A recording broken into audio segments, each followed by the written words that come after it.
How's it going, internet? WingaLoid here, and welcome to a brand new video. So when I was looking for a game to review, I just found a game that just piqued my interest, but not for the reason that you think. It's called Destroy the Porn, an indie game created in late 2013 by the developer Drunk Devs. And after taking a quick look at their official website, I could tell they take their brand real seriously. I mean, the use of Comic Sans added an extra layer of professionalism that I just never seen before.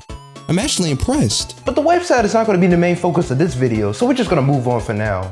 Now some of you may be wondering why I decided to review a game with the word porn in the title. Well, the explanation is actually pretty simple. Why not? So here it is, Destroy the Porn. Let's do this. So the game starts off with our main character, Joe, appearing in a fiery blaze in front of some kind of creature sitting on a throne in what it looks to be an underground cave. Now I have a feeling I might actually know what this place is, but I just can't seem to put my finger on it. Welcome to hell, Joe. Do it! Yep, it turns out that our boy Joe here has apparently died and has ended up in hell, is now face to face with Satan himself. Now I may not be a world-class detective or anything, but I'm going to take a big guess to what was the reason why he ended up here. It's porn, but more specifically the visual consumption of said porn. But he seems to be less concerned about why he ended up in hell and more concerned about his mother going through his stuff and finding a metric ton of porn. You heard me right. A metric ton of porn. Now that is a lot of wow. So anyway, Joe is trying to convince Satan to let him return to Earth so he can dispose of his collection permanently. And by permanently, I mean wiping it off the face of the earth, leaving no trace behind. Instead of, donating it all to the local sperm bank, I'm pretty sure they could find some use for them. Or maybe having a free yard sale so any pervert walking on the sidewalk could just take it and go on their merry little way. Then it would be their problem, not his. Of course, Satan is able to teleport Joe back to Earth because if he couldn't, there would be no point to this game. But he can only do that if Joe can reach the end of a labyrinth and defeat the Minotaur. Oh, I'm sorry, I meant the Beast. So after he defeats the Beast, he will only have 1 minute to do whatever he needs to do on Earth. For some arbitrary reason, which is all the time he needs apparently. Oh, I'm pretty sure 1 minute's all Joe needs for other things, if you know what I'm saying. The one thing I find interesting is how Joe is so eager to set up to such a dangerous journey, just to get rid of some adult videos. I mean, these videos couldn't be all that bad, right? Right? Here are the categories. Oh, I get the feeling that this is going to be good. Leg and feet, big breast, Asian, ebony, puffy nibs. Oh, those aren't so bad. I'm pretty sure you and about 70% of the world's population probably saw those kind of videos. Face sitting. Okay. Bestiality. Hold on, wait a minute. Water sports. What the fuck does that even mean? Oh. Triple fisting? What? Are you kidding me? Triple fisting? But I'm genuinely surprised Mitchell Sexton and catches eye because I'm pretty sure both of them involves a fair amount of blood.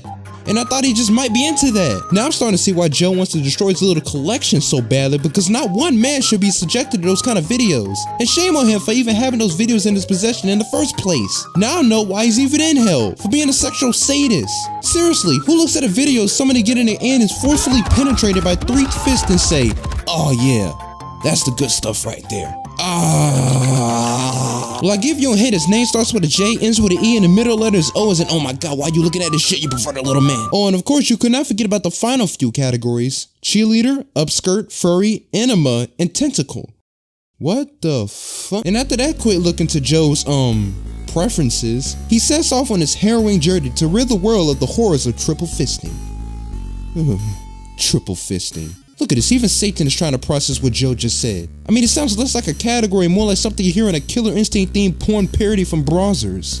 Triple fisting. So Joe gets teleported into the labyrinth and the game begins. It's your typical 2D side-scrolling platformer. You use the left and right arrow keys to move left and right respectively. You could jump in this game, but I'll get to that in just a little bit. Very early on into the level, you will encounter your first enemy of the game, mechanical spike traps. A platformer obstacle that is so generic and cliche, even Joe had to comment on how generic and cliche it is. Oh yeah, spike traps. It's almost like I'm not in a Sonic game at all.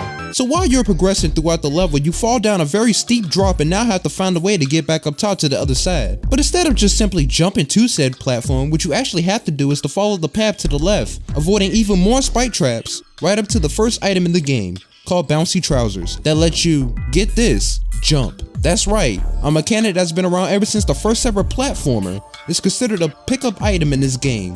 Oh boy. You know, I'm not even gonna question why it had to be a pair of bouncy trousers. It could have been a book or a wool hat as far as I'm concerned. What I am gonna question is why I didn't have this ability in the first place. Then just get a button prompt when I first fall into the hole and have the path to the left lead to something more rewarding like a hidden power up or Easter egg or something. Anything but a basic game mechanic that the player should already have in the very beginning of the game. But I digress. Now that you have the ability to jump, you can now get up to the other side of the hole. After that, it's just a hop, skip, and a jump away to move on to the next level. But make sure not to fall into the lava pit because the lava will kill you.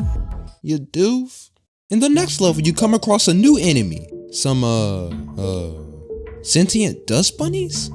Yeah, let's just call them that. Anyway, you don't really have to worry about them. They move so slow that they're actually pretty easy to avoid. So eventually you come across a block path and now have to go down into a room full of these bats that have a color scheme that kind of reminds me of Barney the dinosaur. But don't worry, just ignore them. Just keep moving through the room and... ah, shit. So you just move through the room, avoiding the murderous bats that are trying to kill you, where you'll find the next item in the game of, fuck yeah, shotgun. Now with this thing, I can finally get rid of those pesky bats once and for all. I'm not even gonna ask why there's even a shotgun just sitting there in an isolated room. I guess Doom Guy left this behind during one of his many trips to hell. But it doesn't matter now. I think it's time for me to do a little pest control. Yeah. Oh yeah. Die, you stupid bats. Die. You ruled the day, you messed with me. Ah, I love killing me some bats. It makes me feel so good. Sorry about that. Where was I again? Oh yeah. So you use the shotgun to blast through the walls blocking your way, including some walls that lead to depth traps that you can easily traverse through if you're quick enough. Further in the level, you find yourself in the room that has... missile launchers? Missile launchers in hell, huh? Well, I don't see anything wrong with that. Seems pretty normal to me. Come to think of it, I actually remembered in the Holy Bible about how hell is known to be a place containing a wide array of fucking missile launchers. I mean, how could I miss it? It was right next to the part about the unmanned turrets and claymore mines. But what can I say? Hell is a dangerous place full of dangerous people. I mean, you gotta find some way to defend itself. But that don't make this any less stupid though, because it's still stupid.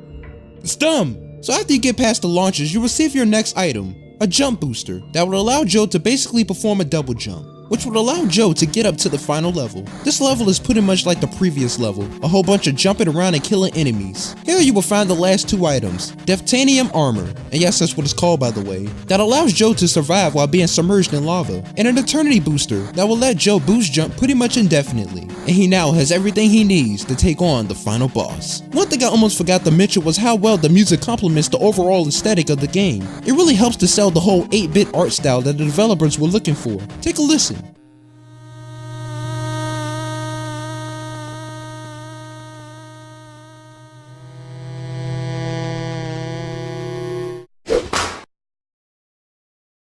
And there's a fly in here.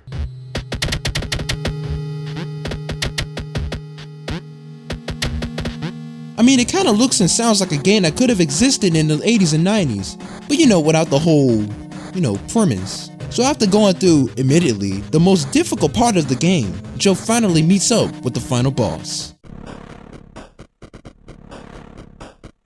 Is that him? Is that the final boss?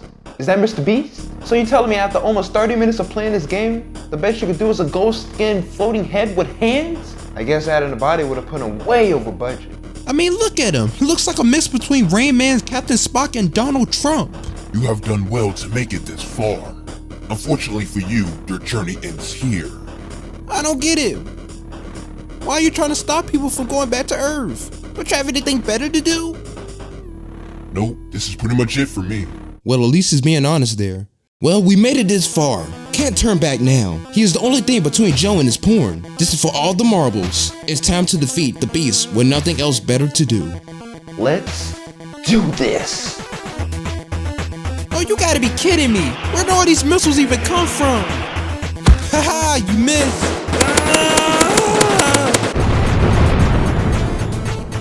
That hurts, damn it. Oh, it did?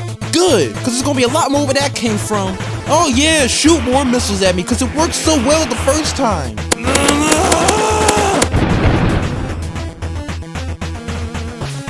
Now you die. Oh no, you first. You're finished.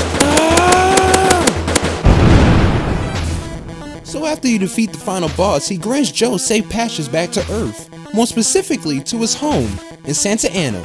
He then gets teleported back to his holy titillating titty flicks. Now that is a lot of porn. Joe wasn't kidding when he said he had a whole metric ton of this stuff. I mean, look at this. He has not one, but 2 whole floors almost filled to the ceiling with boxes full of nothing but adult videos. This is going to take a little more than a minute to get rid of all this. And all this could have been easier if he just saved everything on a hard drive on his computer like a normal person. But there's no time to dwell on that right now. Time to do something Joe was supposed to do a long time ago. Let's finish this. For Mom.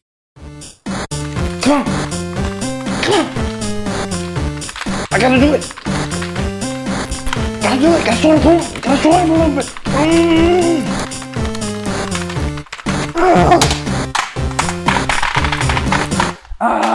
So after destroying every single piece of porn he had in his possession, he returns back to hell where he will most likely stay there for all of eternity. And after that amazing feat back at the house, Joe decides to treat himself to some P.F. Chang's.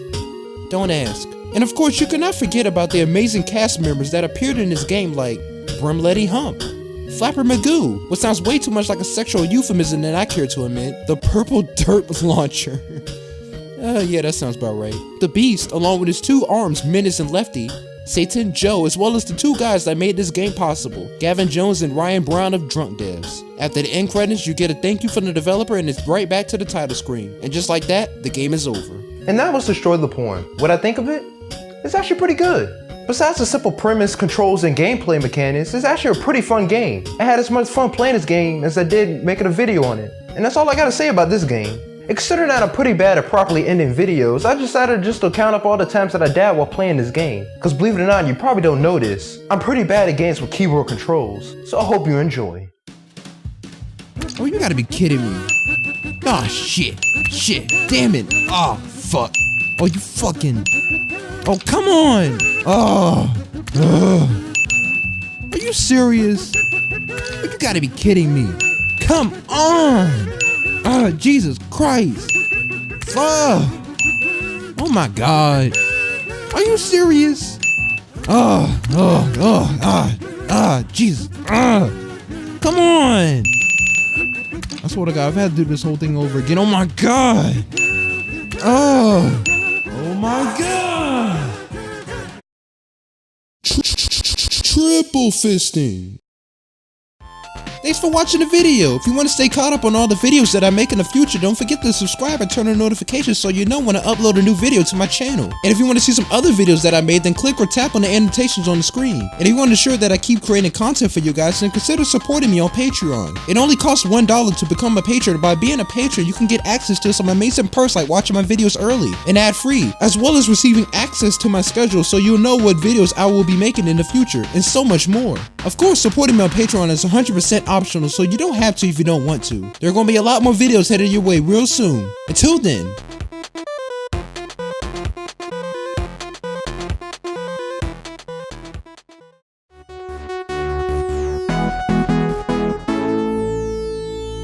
Holy titillating titty flicks! Now that is a lot of porn!